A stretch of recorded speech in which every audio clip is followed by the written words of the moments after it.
ನಡಿ ಈಗ ಶುರು ಮಾಡೋಣ. ಕೇಸರಿಯಿಂದ ಮನೋಲ್ಲಾಸ ಮನಸ್ಸು ಮತ್ತೇರಿ ಕುಣಿದಾಡಿದೆ ನೋಡು, ಮನಸ್ಸು ಮತ್ತೇರಿ ಕುಣಿದಾಡಿದೆ ನೋಡು. ಕ್ಷಣ ಕ್ಷಣವೂ ಆಚರಿಸಿ ಕೇಸರಿ ಹಬ್ಬ. ವಿಮಲ್ ಬಾಯಲ್ಲಿ ಹೇಳಿ ಕೇಸರಿ. ಮಳೆ ಹಿನ್ನೆಲೆಯಲ್ಲಿ ಬೆಂಗಳೂರು ಮೈಸೂರು ದಶಪಥ ಹೆದ್ದಾರಿ ನದಿಯಂತಾಗಿದೆ. ಬಸನಪುರ ಗ್ರಾಮದ ಬಳಿ ಇರುವಂತಹ ಹೆದ್ದಾರಿಯಲ್ಲಿ ನೀರು ನಿಂತ ಹಿನ್ನೆಲೆ ಸುಮಾರು 5 ಕಿಲೋಮೀಟರ್ನಷ್ಟು ಟ್ರಾಫಿಕ್ ಜಾಮ್ ಉಂಟಾಗಿತ್ತು. ಹೆದ್ದಾರಿಗೆ ನೀರು ಬರುವುದಕ್ಕೆ ಅವೈಜ್ಞಾನಿಕ ಕಾಮಗಾರಿಯೇ ಕಾರಣ ಅಂತ ಸ್ಥಳೀಯರು ಆಕ್ರೋಶವನ್ನು ವ್ಯಕ್ತಪಡಿಸಿದ್ದಾರೆ.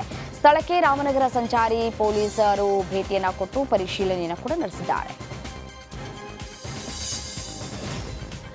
ವಾಲ್ಮೀಕಿ ನಿಗಮದಲ್ಲಿ 87 ಕೋಟಿ ಹಗರಣ ಸಂಬಂಧ ವಾಲ್ಮೀಕಿ ನಿಗಮದ ಅಧ್ಯಕ್ಷ ಬಸವನಗೌಡ ದದ್ದಲ್ ಇದೇ ಮೊದಲ ಬಾರಿಗೆ ಪ್ರತಿಕ್ರಿಯೆ ಕೊಟ್ಟಿದ್ದಾರೆ.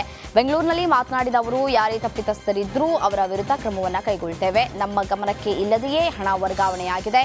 ಎಸ್ಐಟಿ ತನಿಖೆಯಲ್ಲಿ ಸತ್ಯಾಂಶ ಹೊರಬರಲಿದೆ. ವರದಿ ಬಂದ ಮೇಲೆ ಮುಂದಿನ ಕ್ರಮವನ್ನು ಕೈಗೊಳ್ಳಲಾಗುತ್ತೆ ಅಂತ ದದ್ದಲ್ ಹೇಳಿದ್ದಾರೆ.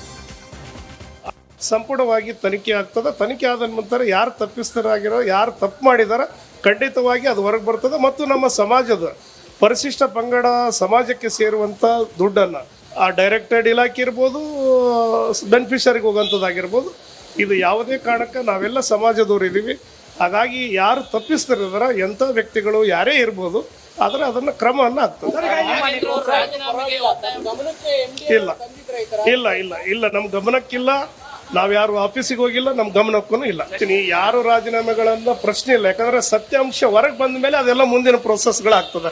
ಸತ್ಯಾಂಶ ಹೊರಗೆ ಬರಲಾರ್ದೆ ಯಾರು ಬೇಕಾದ್ರೆ ಏನೇ ಕೇಳ್ತಾರಂತಂದ್ರೆ ಹೇಳೋಕ್ಕಾಗಲ್ಲ. ಅವರು ಮಾಹಿತಿಗಳನ್ನು ಪ್ರಶ್ನೆ ಇರೋಲ್ಲ. ಮತ್ತು ಅಧಿಕಾರಿಗಳನ್ನ ನಾವು ಹೋಗಿ ಆ ನಿಗಮಕ್ಕೆ ಹೋಗಿ ಮಾಹಿತಿ ತಗೊಂಬೋದಕ್ಕಾಗಲ್ಲ. ಯಾಕಂದ್ರೆ ನೀವು MCC ಕೋಡ್ ಆದ ನಂತರ ನಾವು ನಿಗಮಗಳಿಗೆ ಹೋಗೋದಕ್ಕೆ ಒಂದು ಅವಕಾಶಗಳಿರ್ತದೆ. ಆ ರೀತಿ ನಾವು ಹೋಮ್ ಮಿನಿಸ್ಟ್ರು ನಾವು ಹೋಗಿ ಶಿವಮೊಗ್ಗಕ್ಕೆ ಹೋಗಿ ಅವ್ರ ಮನೆಗಳಿಗೆ ಹೋಗಿ ಸ್ವಂತ ಹೇಳೋದ ಮುಖಾಂತರ ಪ್ರೆಸ್ ಮೀಟ್ ಮಾಡಿ ಬಂದಿವಿ.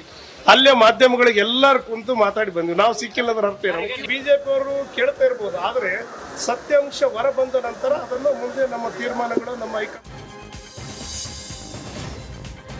ಬಿಜೆಪಿ ನಾಯಕ ಸಿಟಿ ರವಿಗೆ MLC ಟಿಕೆಟ್ ಸಿಕ್ಕ ಹಿನ್ನೆಲೆ ಇಂದು ನಾಮಪತ್ರ ಸಲ್ಲಿಕೆಗೂ ಮುನ್ನ ದತ್ತಪೀಠಕ್ಕೆ ಭೇಟಿ ಕೊಟ್ಟಿದ್ದಾರೆ. ಅಪಾರ ಬೆಂಬಲಿಗರೊಂದಿಗೆ ತೆರಳಿ ಚಿಕ್ಕಮಗಳೂರಿನ ಇನಂ ದತ್ತಾತ್ರೇಯ ದೇವರ ದರ್ಶನವನ್ನು ಪಡೆದುಕೊಂಡಿದ್ದಾರೆ. ನಂತರ ಬೆಂಗಳೂರಿನಲ್ಲಿ ನಾಮಪತ್ರ ಸಲ್ಲಿಕೆ ಮಾಡಿದ್ದಾರೆ. ಸಿಟಿ ರವಿಗೆ ಸ್ಥಳೀಯ ಬಿಜೆಪಿ ಮುಖಂಡರು ಕೂಡ ಸಾಥ್ ನೀಡಿದ್ದಾರೆ. ಜೈ ಶ್ರೀರಾಮ್ ಘೋಷಣೆಯೊಂದಿಗೆ ಸಿಟಿ ರವಿ ದತ್ತಾತ್ರೇಯನ ದರ್ಶನವನ್ನು ಪಡೆದುಕೊಂಡಿದ್ದಾರೆ. ಜೂನ್ 4ರಂದು ಮತ ಎಣಿಕೆ ಹಿನ್ನೆಲೆ ಮೈತ್ರಿ ಅಭ್ಯರ್ಥಿ ಡಾಕ್ಟರ್ CN ಮಂಜುನಾಥ್ರಿಂದ ಪತ್ರವನ್ನು ಬರೆಯಲಾಗಿದೆ.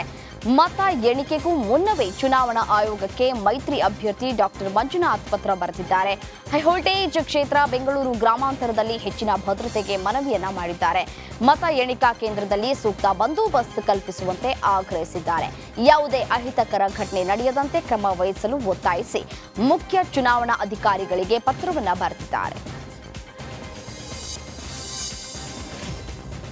ಕೇವಲ 1 ಗಂಟೆಯಲ್ಲಿ CLP ಮೀಟಿಂಗ್ ಮುಗಿದಿದೆ. ಸಿಎಂ ಸಿದ್ದರಾಮಯ್ಯ ಪರಿಷತ್ ಅಭ್ಯರ್ಥಿಗಳನ್ನ ಪರಿಚಯಿಸಿದ್ರು. ಇದೇ ವೇಳೆ ಪರಿಷತ್ ನಾಮಪತ್ರ ಸಲ್ಲಿಕೆಗೆ ಆಗಮಿಸುವಂತೆ ಶಾಸಕರಿಗೆ ಮನವಿ ಮಾಡಿದ್ರು. ಒಂದು ವೇಳೆ 13ನೇ ತಾರೀಕಿಗೆ ಚುನಾವಣೆ ನಡೆದರೆ ಮತದಾನ ಮಾಡೋದಕ್ಕೆ ಶಾಸಕರು ಆಗಮಿಸಬೇಕಾಗುತ್ತೆ ಅಂತ ತಿಳಿಸಿದ್ರು.